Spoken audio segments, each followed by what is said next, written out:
on the face of it, we got beaten by a pretty terrible Chelsea team. It has to be said. That was not good. I think they'll be really pleased at what sort of daylight they've got, which is 5 points between them and Arsenal, because they don't look good at all. The Chelsea fans were singing, we're going to Wembley. Well, I'll tell you what, if they play like that, they're going to go to Wembley and get absolutely thrashed. There's no doubt about it. And I don't think we were particularly good either. But that doesn't tell the whole story, because there is a massive backstory behind this. And really, the big news is that David Moyes is prioritising the Europa League. In fact, that story sort of supersedes the Premier League part of it, really. I'm really surprised by David Moyes. I don't mean I'm disappointed, by the way. I'm far from disappointed. I'm actually quite happy he's done it. And it almost worked. In terms of saving your team for Thursday and Frankfurt in the semi-finals of the Europos Cupos, and actually trying to get a result and get a point with let's be fair, a patchwork team in the Premier League against Chelsea, it almost worked. It really did.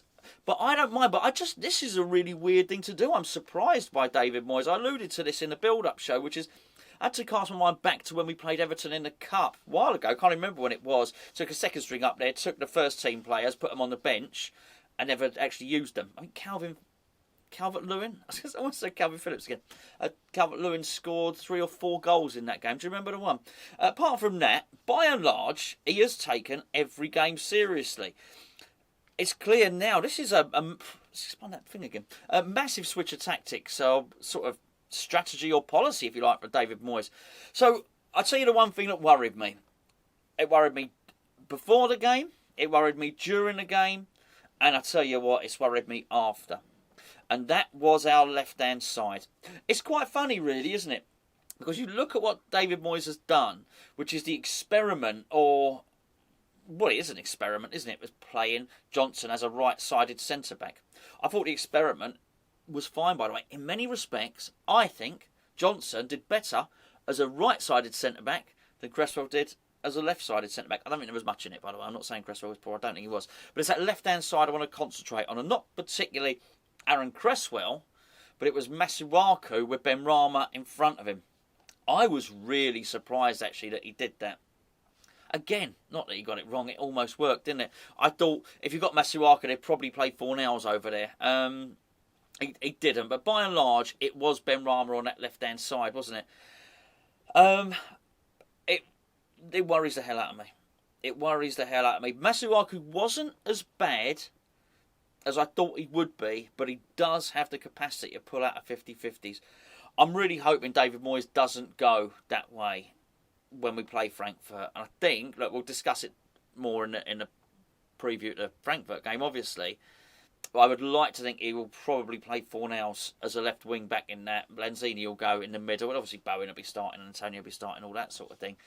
But that did worry me. It really did. That being said, the goal did come from down the other side of the pitch, didn't it? But I think there's some additional circumstances of that, which is Craig Dawson getting sent off, obviously, and us being down to 10 men. Eventually, the pressure told from Chelsea.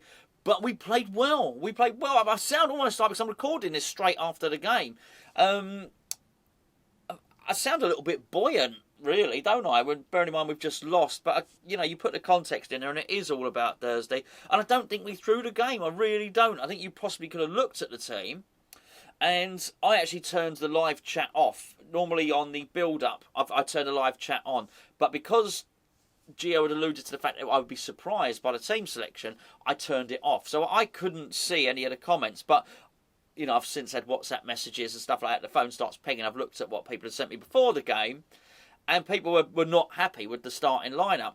And you know what? I think if we'd have played that starting lineup when we'd surrendered it, then, fine, I sort of get it. But I can't be that disappointed. In fact, at half-time, I thought our defence was so good, and, by the way, that Chelsea's attack was so poor, that I think at half-time, if you'd have said to David Moyes, will you take a point now?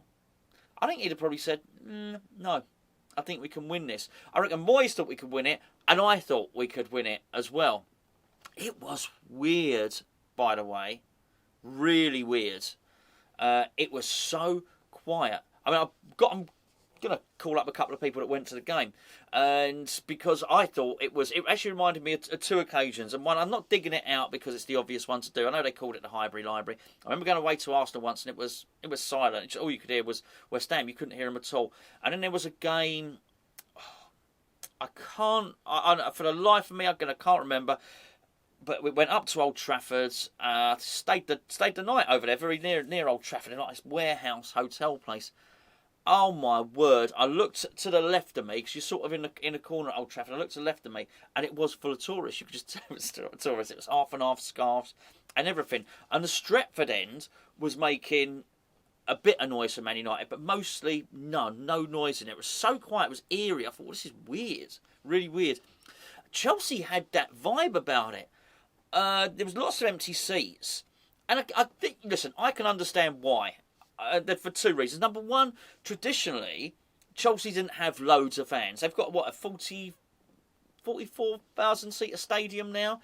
Before Abramovich came in, maybe that's a bit harsh, maybe not Abramovich, before they had a little bit of success sort of under Vialli and stuff like that. Basically, before Chelsea started winning trophies, they didn't have many fans. You'd look and they'd have 15,000, 20,000 fans in there.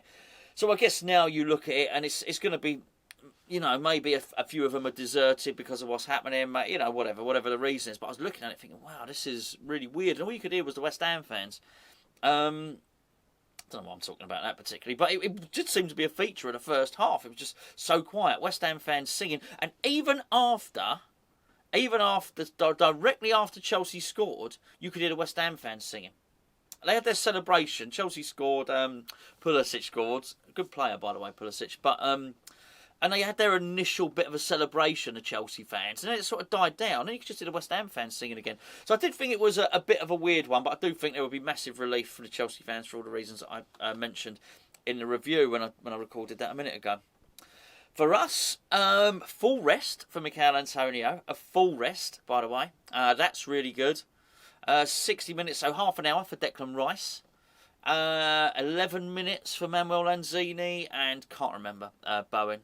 Wouldn't have been that many. Nothing that would basically dent their fatigue levels, put it that way. So I'm expecting them to be fit and firing. As I mentioned Johnson earlier, I was really pleased with what I saw there. Look, the Dawson thing is unfortunate for our next game. No centre halves. He's got to play Elise, really, isn't it? We'll deal with that before the Arsenal game.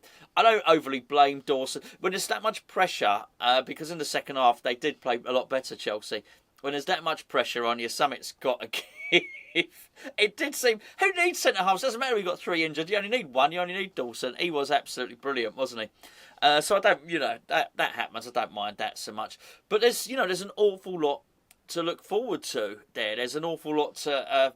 for there to be promise about in the upcoming game against Frankfurt. It was maybe a little bit naive for us to go. I felt we went sort of hunting for the winner. We'd gone down to 10 men. It was 0-0. Should have shut up shop. We went hunting for the winner, and we got sucker punched, really, didn't we? It was really weird that moment when Jared Bowen was sort of stuck. Quite near the corner flag, and you could see he was trying to waste time, but we couldn't quite help ourselves. We still tried to sort of recycle the ball and play it in a little bit. Got caught, got sucker punched. No massive issue. The Wolves result is massive for us, and I look at it now. I don't know Wolves running. I think it is quite similar to our own, but I do think we're a better team than Wolves. I think had we have not had European competition, we'd be way clear of Wolves. I think it's only the fact that we have more fatigue levels than them is the reason where we are. So I do believe between now and the end of the season we can get more points than Man United. I really do. They're in complete and utter disarray. So it's as you were. The most important thing is obviously winning against Frankfurt. If we can somehow get something against Arsenal, it's going to be really hard now with no centre halves, with no defence. Just attack, I guess. Give it the old Kevin Keegan. But overall, disappointing. But I'm over it already. Already I'm thinking of Thursday. Can't wait. Anyway, I'll be back tomorrow.